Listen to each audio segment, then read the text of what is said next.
Here at the John Brown Museum State Historic Site, we have an original pike that John Brown had made that he was going to distribute to escaping African Americans from slavery.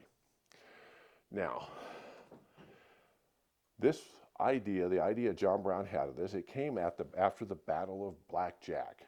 And after the Battle of Blackjack, what happened was that John Brown had captured a knife that was owned by H.C. Pate.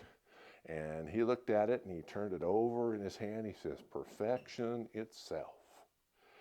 And so he had 1,000 of these made. And what he did was he had them made so they could be put on the end of pikes. Now, why would he do that? Here's why.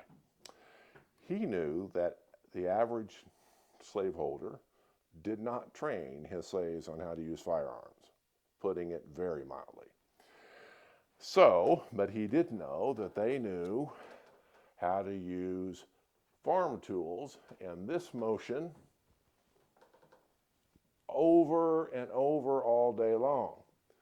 And he figured out very logically that if you put one of these things on the end of a pike, you don't have to train.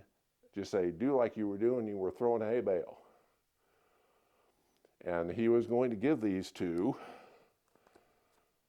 freed African Americans after the Harper's Ferry raid to give them something to defend themselves with. And we happen to have an original one here that was donated to the museum.